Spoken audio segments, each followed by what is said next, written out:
সাম্প্রতিক একাধিক আত্মঘাতী হামলার জেরে আফগানিস্তানে হামলা চালিয়েছে পাকিস্তান। ভোরে আফগানিস্তানের সীমান্তবর্তী দুই প্রদেশে ড্রোন হামলা চালায় তারা। আফগান সূত্রের বরাত দিয়ে সংবাদ মাধ্যম আল জাজিরা জানিয়েছে, পাকতিকা প্রদেশের একটি মাদ্রাসায় ড্রোন হামলা চালানো হয়েছে। অপর হামলা হয়েছে নানগারহার প্রদেশে।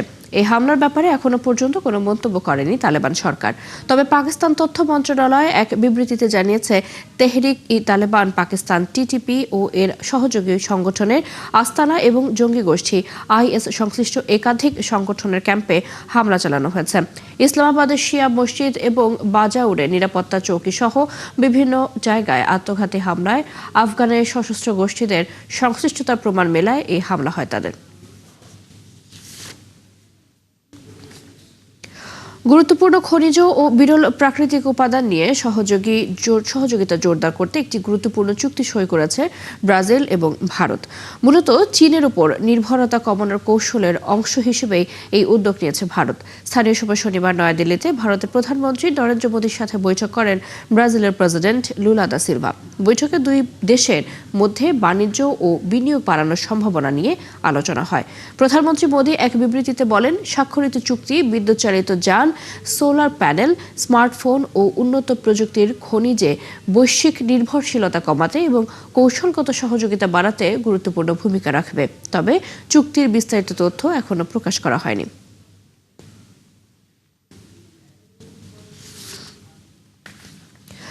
যুক্তরাষ্ট্র সুপ্রিম কোর্ট শুল্ক আরোপের সিদ্ধান্তকে অবৈধ ঘোষণা করলেও ভারতের সাথে সম্পাদিত বাণিজ্য চুক্তি বহাল থাকবে বলে জানিয়েছেন মার্কিন প্রেসিডেন্ট ডোনাল্ড ট্রাম্প। তিনি স্পষ্ট করেছেন, শুল্কের হুমকির মুখে বিভিন্ন দেশের সঙ্গে যেসব চুক্তি হয়েছে সেগুলো বজায় থাকবে। শুধু শুল্ক আদায়ের আইনি প্রক্রিয়াটি ভিন্ন উপায়ে সম্পন্ন করা হবে। সাংবাদিকদের এক প্রশ্নের জবাবে ট্রাম্প বলেন, ভারত ও অন্যান্য দেশের সাথে সব চুক্তি বহাল থাকবে। 1977 সালের একটি আইনের অধীনে জরুরি ভিত্তিতে শুল্ক আরোপের যে ক্ষমতা ট্রাম্প ব্যবহার করেছিলেন, সম্প্রতি সুপ্রিম কোর্ট 6-3 ভোটে সেটিকে অবৈধ ঘোষণা করে। অন্যদিকে শুল্ক অবৈধ ঘোষিত হওয়ায় ট্রাম্প প্রশাসন এ পর্যন্ত আদায় করা অর্থ ফেরত দেবে কিনা তা নিয়ে ধোঁয়াশা কাটেনি। ট্রাম্প জানিয়েছেন, এই বিষয়টি সুপ্রিম কোর্টের রায়ে উল্লেখ করা হয়নি এবং এটি আদালতের মাধ্যমে নিষ্পত্তি হতে আরও 5 বছর সময় লেগে যেতে পারে।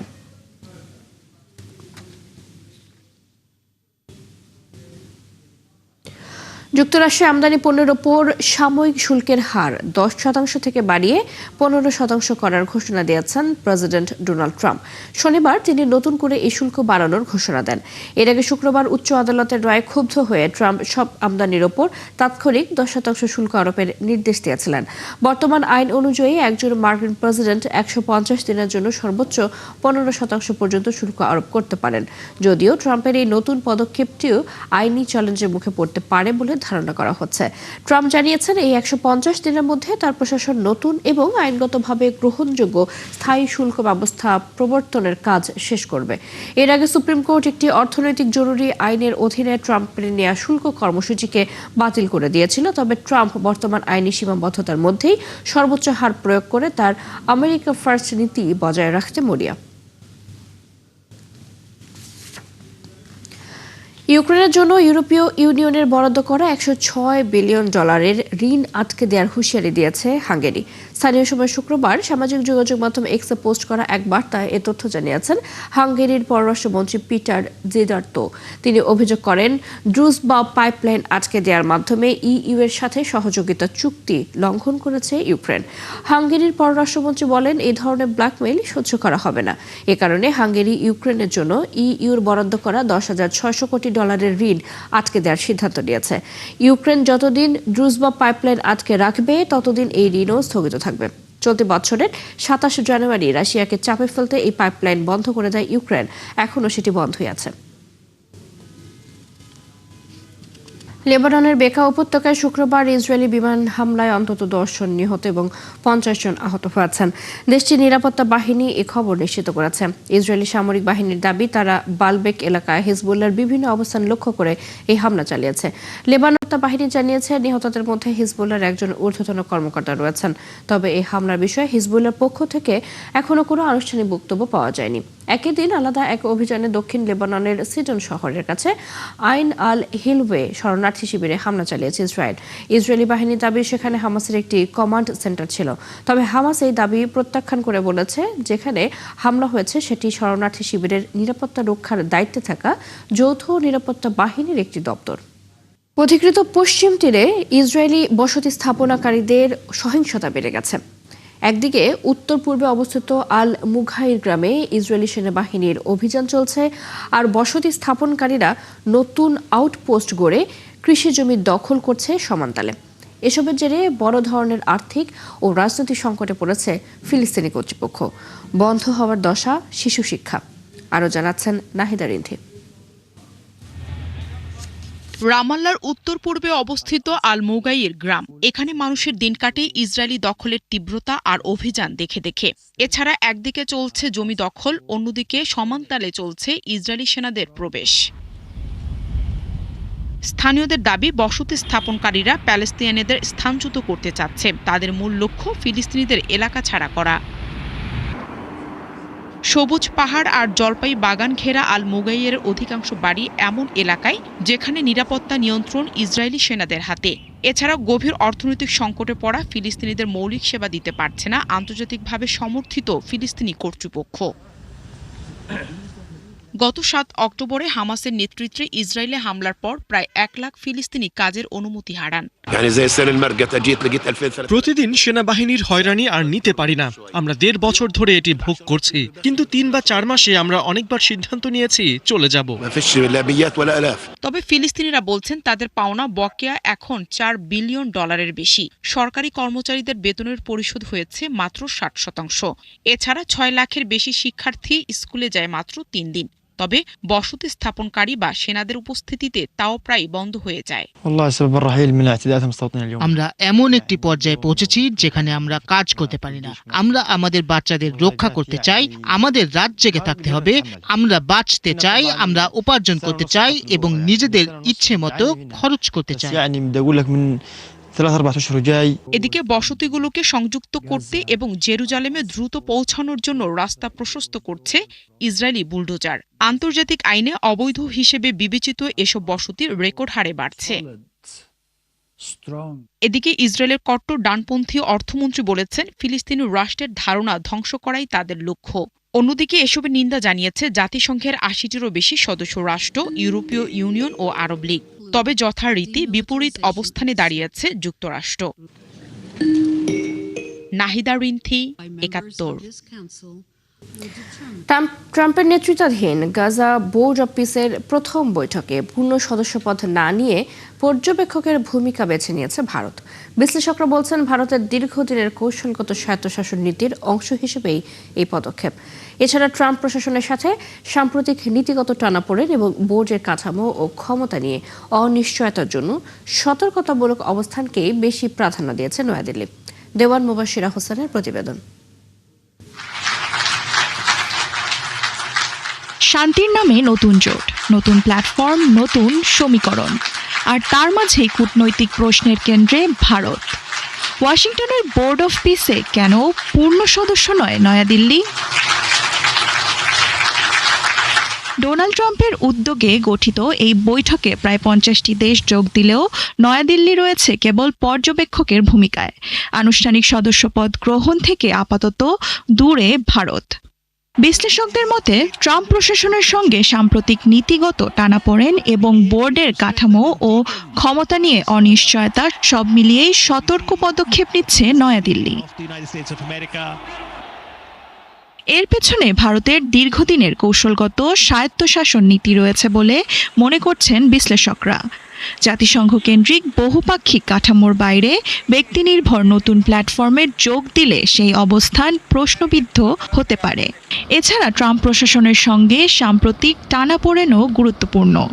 শুল্কনীতি, ভারত পাকিস্তান ইস্যুতে মন্তব্য এবং রুশ তেল কেনা নিয়ে চাপ, এসব বিষয় সম্পর্ককে সংবেদনশীল করে তুলেছে।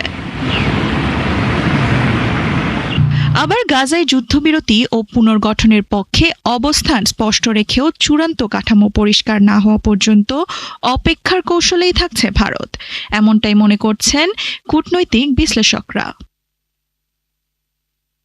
এদিকে বোর্ডের কাঠামো নিয়েও রয়েছে বিতর্ক।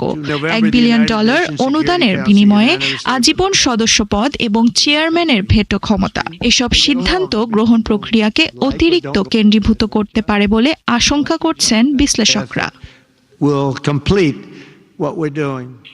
এ বিষয়ে ভারতীয় বিশ্লেষকরা আরও মনে করছেন, এই বোর্ডে যোগ দিলে যুক্তরাষ্ট্রের কৌশলগত অগ্রাধিকারের প্রতি সমর্থনের বার্তা যেতে পারে। বহুপাক্ষিক বৈধতা সম্পন্ন কাঠামোই ভারতের মতো দেশের জন্য বেশি নিরাপদ।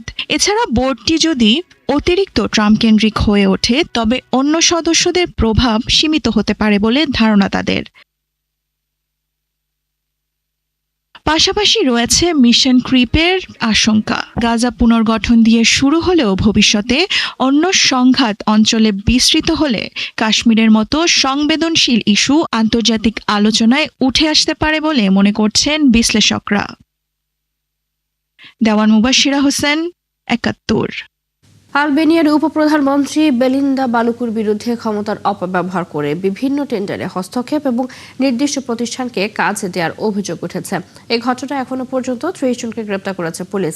এছাড়া বিরোধী ডেমোক্রেটিক পার্টি জানিয়েছে তাদের প্রায় ৪০ জন সমর্থককে আটক করা হয়েছে। স্থানীয় সময় শুক্রবার এই ঘটনাকে কেন্দ্র করে রাজধানীর তিরানে পার্লামেন্টের সামনে বিক্ষোভে নামে বিরোধী দলীয় নেতাকর্মীরা। এ সময় তাদের ছত্রভঙ্গ করতে টিয়ার গ্যাস আর রাবার বুলেট ছোড়ে পুলিশ। নিরাপত্তা বাহিনীর সদস্যদের লক্ষ্য করে পাল্টা ইট পাথর ছোড়ে বিক্ষোভকারীরা।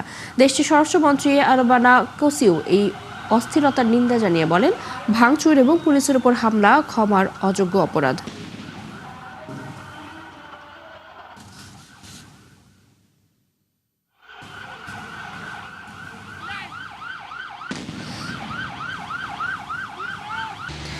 যুক্তরাজ্যে নতুন করে আলোচনায় প্রিন্স অ্যান্ড্রু সিংহাসনের উত্তরাধিকার তালিকা থেকে তাকে বাদ দেওয়ার বিষয়ে নতুন আইন পাশ করার কথা ভাবছে ব্রিটিশ সরকার।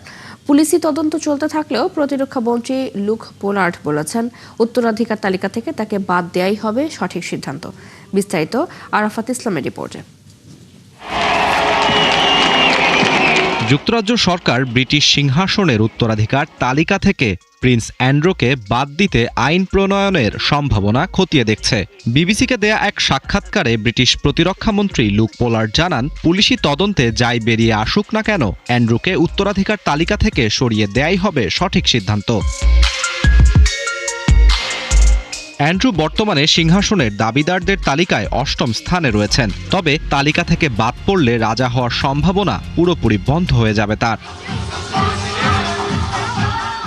অভিযোগ রয়েছে প্রয়াত নিপীড়ক জেফ্রি অ্যাপস্টিনের সঙ্গে সম্পর্কের জেরে অ্যান্ড্রু আগেই প্রিন্স সহ বিভিন্ন রাজকীয় খেতাব হারান। ২০১৯ সালে তীব্র সমালোচনার মুখে সরকারি দায়িত্ব থেকেও সরে দাঁড়াতে হয়েছিল তাকে। সাম্প্রতিক সময়ে সরকারি দায়িত্ব পালনকালে অসৎ আচরণের অভিযোগে তাকে আটক করেছিল পুলিশ, যদিও ১১ ঘণ্টা পর মুক্তি দেয়া হয় তাকে। তবে তার বিরুদ্ধে তদন্ত এখনও চলছে। আইনটি কার্যকর করতে হলে ব্রিটিশ পার্লামেন্টের ২ কক্ষেরই অনুমোদন প্রয়োজন।